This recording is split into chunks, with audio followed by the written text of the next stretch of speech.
Bienvenue au Canada, un podcast et un site internet qui vous procure des informations et des interviews sur l'immigration et la vie au Canada. Salut à vous, aventuriers du Nouveau Monde. Emma Charlin au micro, auteure, accompagnatrice en mobilité internationale et podcasteuse. C'est l'épisode 27 du podcast et je l'enregistre début mars 2024. Je parlerai aujourd'hui de fiscalité canadienne pour les salariés. Mais avant cela, j'ai une citation à vous partager. Elle nous vient de Benjamin Franklin. En ce monde, rien n'est certain à part la mort et les impôts. La première fois que j'ai lu cette citation, je me suis dit « Oh là là, il a raison en fait !» Voilà bien deux choses auxquelles on ne peut échapper. Dans le même temps, je n'ai pas voulu succomber au désespoir, car il y a matière à trouver des opportunités dans ces deux fatalités. On peut toujours chercher à optimiser. Je m'explique. On peut améliorer sa santé pour vieillir au mieux et retarder la venue de la grande faucheuse. Et pour ce qui est de la fiscalité, on peut toujours faire en sorte de payer son dû et rien que son dû. Vous l'avez compris, dans un cas comme dans l'autre, la préparation est clé. Et pour tout vous dire, lors de mon immigration au Canada, je ne m'étais pas vraiment préparée côté impôts. Bon, dans le même temps, on a eu très peu de temps. Pour la petite histoire, notre dossier d'immigration a été déposé en mai, validé en juillet et nous sommes arrivés au Canada en août. Ce fut super rapide. On a donc eu peu de temps pour nous préparer.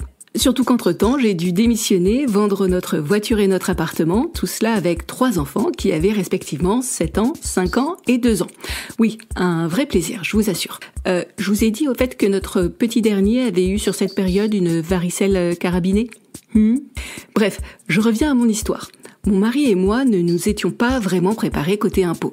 Et résultat des courses, nous sommes tombés dans de jolis méli-mélos.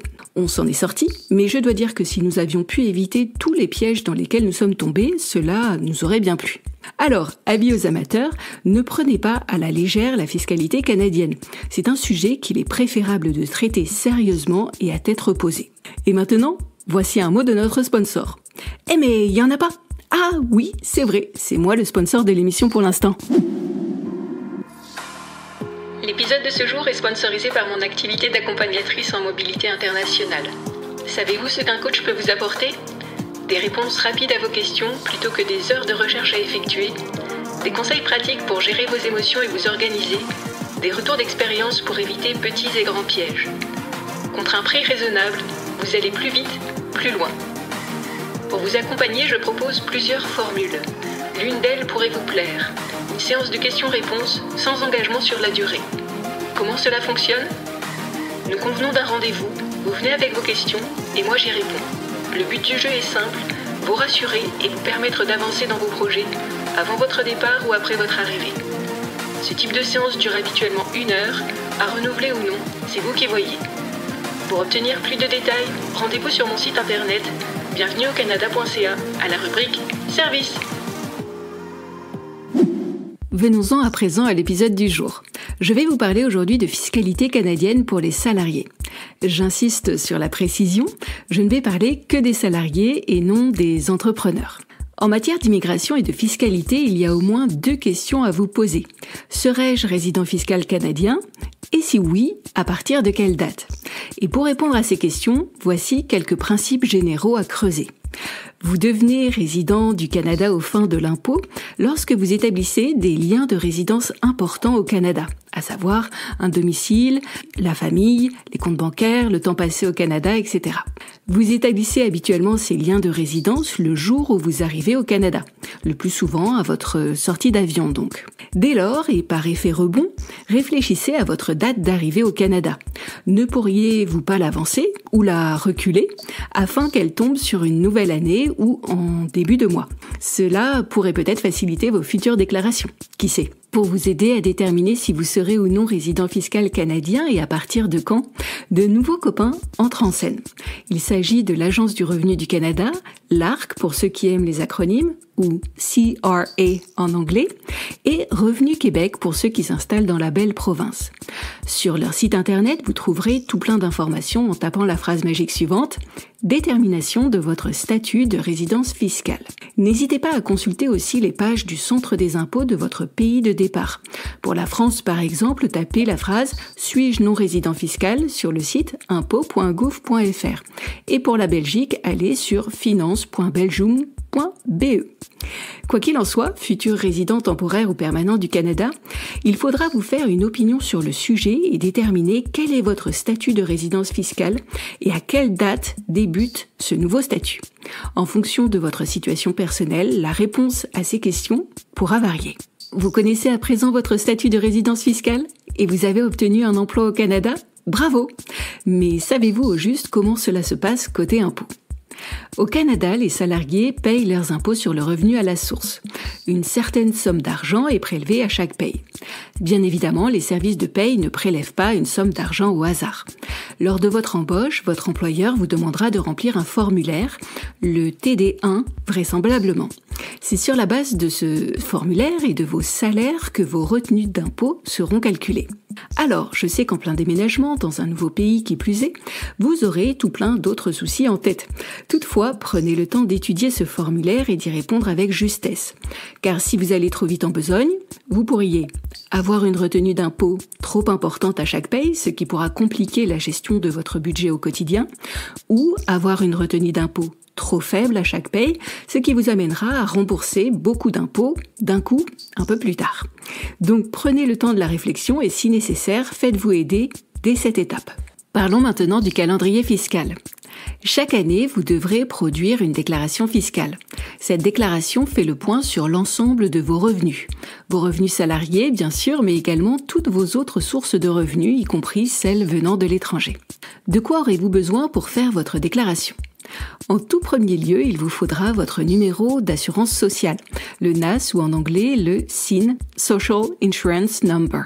En second lieu, il vous faudra l'état de vos revenus salariés, à savoir le formulaire T4 remis par votre employeur canadien, habituellement au mois de février. Si vous avez eu plusieurs employeurs dans l'année, vous aurez plusieurs formulaires T4 à consolider. Il vous faudra aussi l'état de vos revenus non salariés, à savoir vos intérêts, gains en capital, dividendes, revenus mondiaux, etc. Le plus souvent, il s'agit d'états bancaires, mais il peut aussi s'agir de quittances de loyer et de bien d'autres choses encore.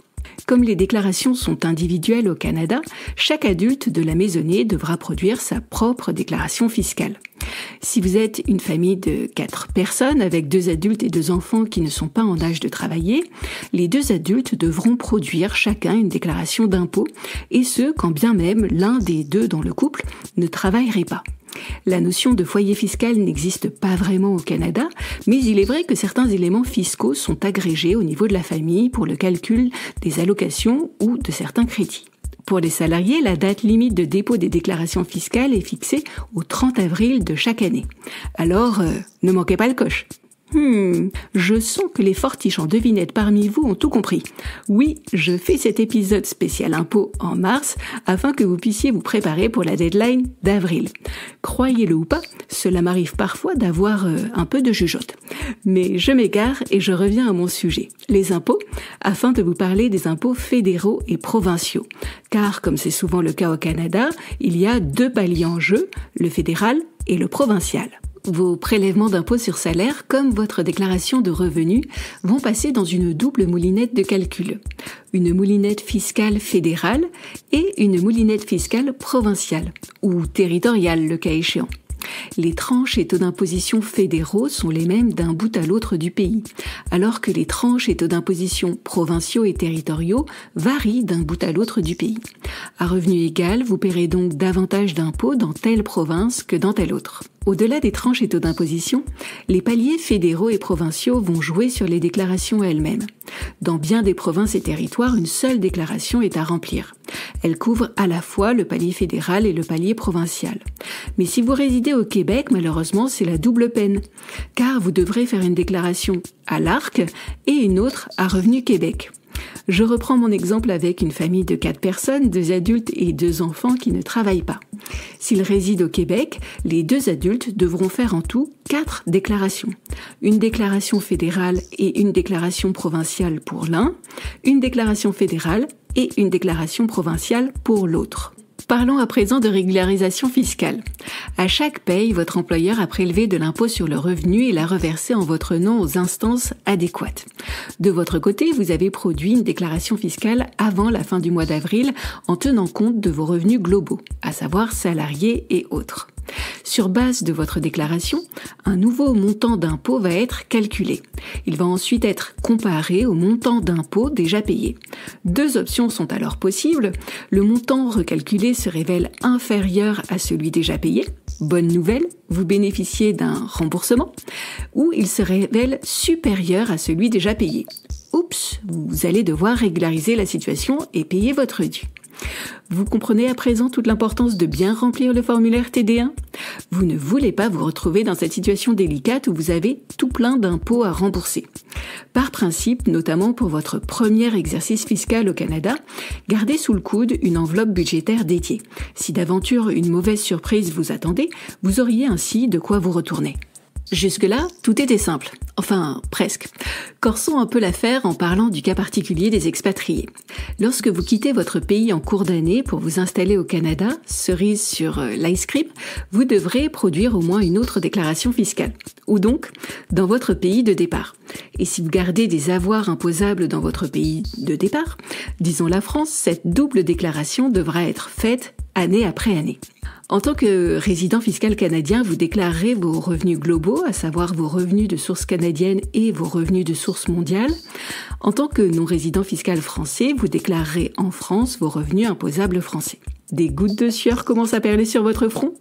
Rassurez-vous, vous devrez doublement déclarer certaines sommes d'argent à la fois au Canada et en France, mais in fine, vous ne serez pas nécessairement doublement imposé.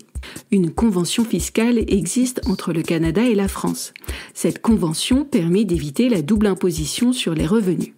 Comment cela fonctionne en gros ? Dans un premier temps, vous honorez votre obligation fiscale dans chaque pays. Vous payez votre dû donc. Puis, dans un second temps, vous demandez un crédit d'impôt au nom du principe de non-double imposition.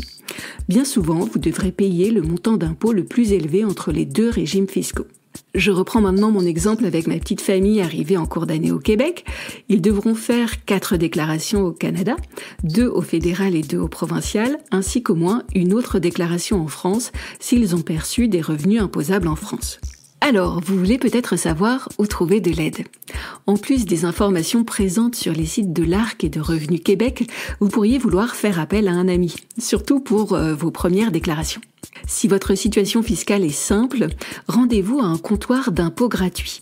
On appelle cela des Free Tax Clinics en anglais. Ces comptoirs fleurissent en février, mars et avril pour mieux disparaître après. Et comme leur nom l'indique, ils sont gratuits. C'est cool, non ? Vous pouvez aussi utiliser un logiciel d'impôt. Pour en trouver un adapté à vos besoins, tapez sur votre moteur de recherche ImpoNet plus logiciel homologué et l'année de déclaration. Idem pour Revenu Québec. Ces logiciels vous permettent facilement de télédéclarer. Enfin, vous pouvez également faire appel à un fiscaliste. Ce professionnel peut avoir son propre cabinet ou travailler dans une chaîne qui a pignon sur rue. Quelle que soit l'option choisie, assurez-vous que la personne avec laquelle vous traitez connaisse les rouages de la fiscalité propres aux expatriés. Si votre déclaration est compliquée, avec des avoirs imposables sur plusieurs pays notamment, vous souhaiterez sans doute obtenir des conseils avisés et c'est vers un fiscaliste chevronné qu'il faudra vous tourner. Avant de conclure cet épisode, je vais faire un gros disclaimer. Un très gros disclaimer même. Je ne suis pas fiscaliste. Je vous fais part de mon expérience et de ce que j'ai appris, mais je ne donne pas de conseils personnels. Je vous suggère de faire appel à un professionnel pour recevoir des conseils avisés et adaptés à votre situation. Alors ce n'est pas tout ça, mais il s'agirait de résumer l'affaire. Voici les principaux points à retenir. Premier point, déterminez si oui ou non vous serez résident fiscal canadien et à partir de quelle date. Les réponses varient en fonction des circonstances personnelles de chacun. Second point, en tant que salarié au Canada, votre employeur vous demandera vraisemblablement de remplir un formulaire pour le prélèvement des impôts à la source.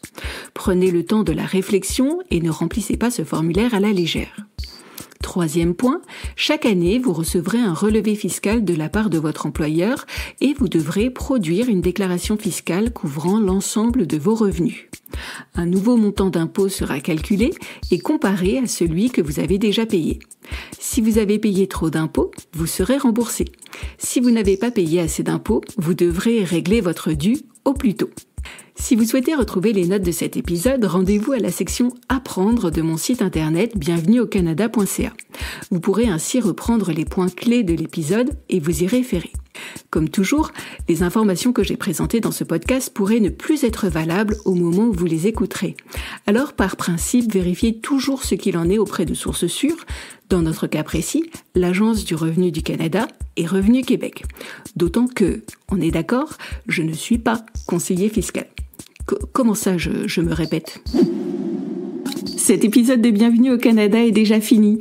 Je vous remercie de l'avoir suivi jusqu'au bout. Si vous l'avez apprécié, abonnez-vous à ce podcast, donnez-lui des étoiles et laissez un commentaire. Cela me fera plaisir, mais surtout, cela aidera de nouvelles personnes à le découvrir. Au royaume d'Apple, Spotify et consorts, un peu de visibilité, il n'y a que cela de vrai. À bientôt!